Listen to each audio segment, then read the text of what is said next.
Hola, ¿qué tal? ¿Cómo están? Bendiciones. Yo soy el pastor Natán de los Reyes y esta cápsula tiene que ver con la estrategia de evangelismo y discipulado. Le llamamos cápsula Sarmientos. Esperamos poder ser de bendición para tu vida. La vez pasada hablaba de cómo esta visión trabaja en las casas, porque Jesús iba a las casas, porque envió a sus discípulos a las casas y porque vimos también en Hechos capítulo 2 que la iglesia primitiva, la iglesia neotestamentaria, iba al templo, pero también se reunía en las casas. Y continuando un poquito acerca de esto, mira, en Hechos, Lucas capítulo 10 dice la palabra así: después de estas cosas designó el Señor también a otros 70, a quienes envió de dos en dos delante de él, a toda ciudad y lugar a donde él había de ir. En Lucas 9 los envía a las casas, pero en Lucas 10 los envía a ciudades. Y aquí nos está mostrando Jesús una llave o un modelo para tomar ciudades, para alcanzar ciudades. Primero hay que ir a las casas, porque cuando vamos a las casas, el objetivo es llevar a Cristo, que el matrimonio sea restaurado, que la familia sea fundamentada sobre la palabra de Dios, que este hogar pueda ser transformado y recibir la luz de Jesús. Porque en la medida que transformamos una familia con el poder de la palabra y con el poder de Dios, una ciudad puede ser transformada. En ocasiones hacemos eventos evangelísticos a nivel ciudad, pero no trabajamos en casas. De manera que todo lo que se recibe o lo que se logra a nivel ciudad se pierde o se diluye porque no hay un lugar donde recibir, no hay recipientes. Recuerdo hace algún tiempo un evento evangelístico que hubo aquí en la ciudad, de gran envergadura, muchísima gente. Me tocó como pastor ir al evento posterior a esta campaña evangelística y tenían miles de papeletas con nombres de personas que habían recibido a Jesús. Eran demasiadas y muy pocos pastores, no había muchísimos, y por ahí se repartieron esas papeletas o esa información de aquel evento evangelístico donde mucha gente recibió a Jesús. Yo fui ahí, fui testigo presencial donde miles de personas levantaban su mano tomando la decisión de recibir a Jesús.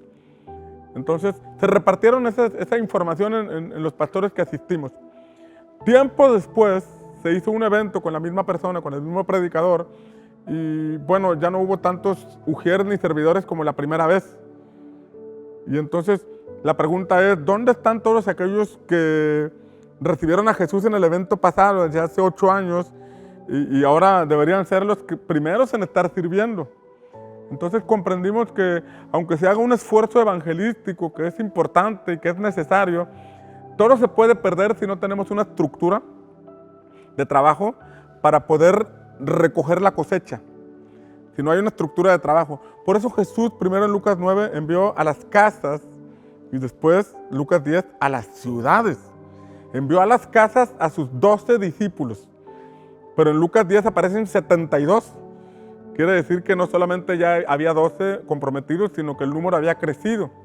Hubo una capitalización del primer movimiento evangelístico en Lucas 9, que ahora es llevado a la conquista de una ciudad. Por ejemplo, leemos en Hechos capítulo 19, que había 12 discípulos en Éfeso, en la ciudad de Éfeso. Y estos 12 discípulos que estaban en la ciudad de Éfeso eran discípulos de Juan el Bautista. Dice Hechos 19, aconteció que entre tanto que Apolos estaba en Corinto, Pablo, después de recorrer las regiones superiores, vino a Éfeso y hallando a ciertos discípulos les dijo, ¿recibisteis el Espíritu Santo cuando creísteis? Y ellos le dijeron, ni siquiera hemos oído si hay Espíritu Santo. Entonces dijo, ¿en qué pues fuisteis bautizados?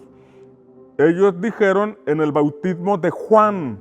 Dijo Pablo, Juan bautizó con bautismo de arrepentimiento, diciendo al pueblo que creyese en aquel que vendría después de él, esto es, en Jesús el Cristo. Cuando oyeron esto, fueron bautizados en el nombre del Señor Jesús, y habiéndoles impuesto Pablo las manos, vino sobre ellos el Espíritu Santo, y hablaban en lenguas y profetizaban, y eran todos unos 12 hombres. Eran 12 hombres. Mira la ecuación. Eran 12 discípulos de Juan el Bautista.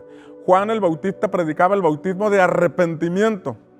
O sea, era un mensaje evangelístico, pero no habían sido formados como discípulos de Jesús.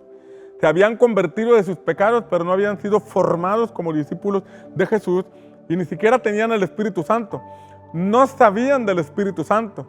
Recordemos que Jesús le dijo a sus discípulos, no se vayan de Jerusalén hasta que venga el Espíritu Santo. Y de hecho la clave del ministerio de Jesús fue el poder del Espíritu Santo. Entonces estos discípulos de Éfeso se habían convertido, pero no habían sido discipulados a la manera de Jesús. Y allí estaban, fieles convertidos, pero sin el fundamento ni la impartición espiritual que necesitaban para continuar adelante con la obra del Señor. Y dice más adelante, en el versículo 10, que así continuó por espacio de 2 años, Pablo enseñándoles, de manera que todos los que habitaban en Asia, judíos y griegos, oyeron la palabra del Señor Jesús. Mira estas palabras. Continuó por espacio de 2 años, de manera que todos, aquí dice que todos los que habitaban en Asia, judíos y griegos, oyeron la palabra del Señor Jesús. Primero había 12 que estaban encerraditos, pero cuando vino Pablo, les habló de Jesús, les habló del Espíritu Santo, les impuso las manos, les dio enseñanzas del reino, porque aquí dice, se me pasó este versículo, dice el versículo 8, entrando Pablo en la sinagoga, habló con denuedo por espacio de 3 meses, discutiendo y persuadiendo acerca del reino de Dios. O sea que no solamente los actualizó, porque ellos estaban con el mensaje de Juan el Bautista preparando el camino a Jesús. Y Jesús ya había venido, se había manifestado, había muerto, crucificado, había resucitado, había ascendido, había enviado el Espíritu Santo, había un gran avivamiento. Y aquí vemos a 12 discípulos con un mensaje de preparen el camino a Jesús o preparen el camino al Mesías, cuando el Mesías ya había venido. Entonces ellos aceptaron ser actualizados, si me permite la expresión, ser actualizados en el mensaje y entender que eso ya se había cumplido y que era necesario entrar a la dimensión del ministerio del Espíritu, porque ellos no conocían al Espíritu Santo. Estaban, digamos, reuniéndose sin el dunamis, sin el poder. Había una iglesia en avivamiento, había una iglesia creciendo, había una iglesia expandiéndose. Llegó a Éfeso y se encontró con hermanos que les hacía falta el power, les hacía falta el poder, les hacía falta el Espíritu Santo. Entonces ellos tuvieron la humildad de bautizarse, es decir, de aceptar esa doctrina de Jesús, porque bautizarse significa yo decido recibir a Jesús como mi Señor, porque decido aceptar la enseñanza de Cristo. Ellos se bautizaron, Pablo impuso las manos sobre ellos, recibieron al Espíritu Santo, recibieron enseñanzas, como dice aquí, del reino de Dios. O sea, un discipulado más específico del reino de Dios. Mi amado, en ocasiones discutimos tanto de doctrinas, y que si tu doctrina, que si mi doctrina, que si levantamos las manos, que si no las levantamos, que si hablamos en lenguas, que si no hablamos en lenguas, y una serie de cosas que nos dividen cuando en realidad nuestro mensaje debe ser del reino de Dios, sin muros denominacionales que nos separen, sin muros doctrinales que nos alejen unos de los otros. El mensaje tiene que ser reino de Dios. Pero tal y como a Pablo, muchos no lo recibían. En ocasiones, algunos no podemos recibir las enseñanzas del reino de Dios por diversas circunstancias.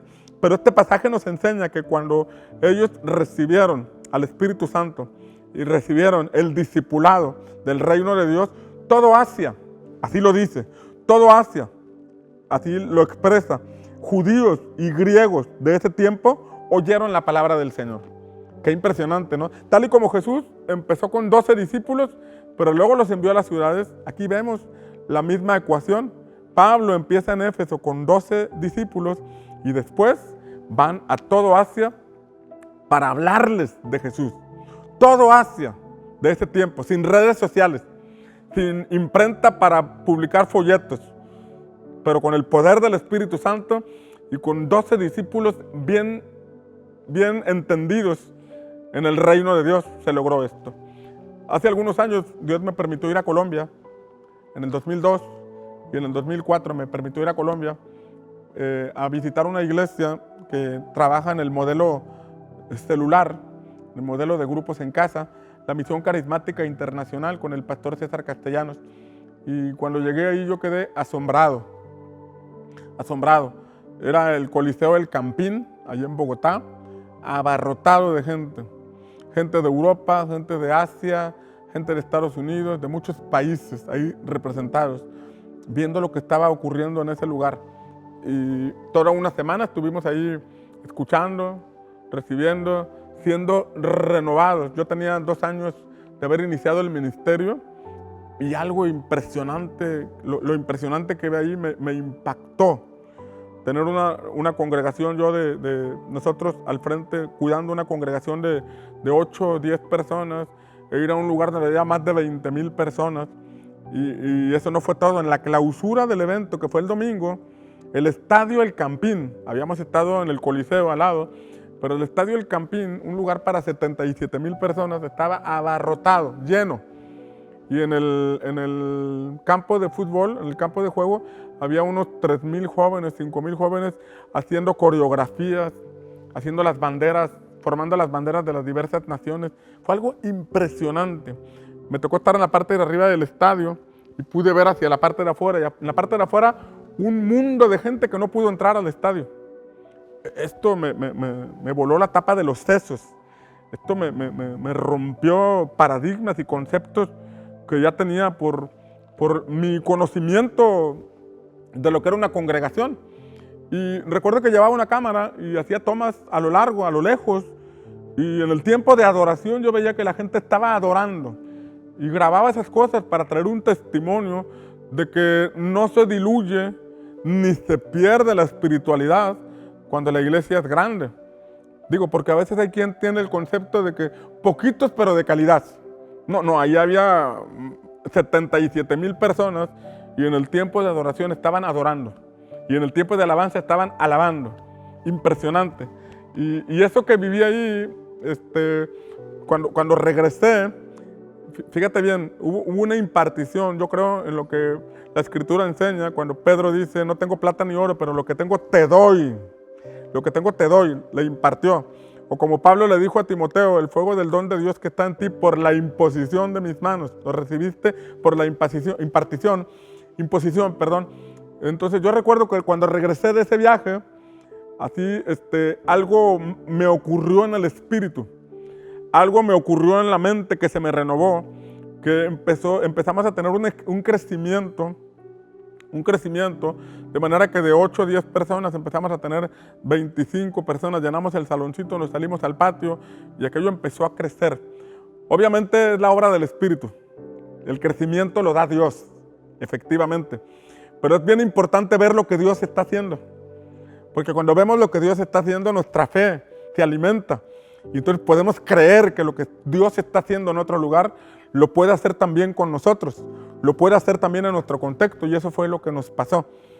En ese lugar están conquistando esa ciudad, no solamente es esa iglesia en Bogotá, hay varias iglesias de dimensiones grandes, y yo creo que es un tiempo también para México, pero los pastores de México tenemos que abrir nuestros oídos para entender que no solamente se trata del fuego y el poder de Dios, sino que también de la edificación de la iglesia, poniendo fundamento y formando discípulos para todas las naciones.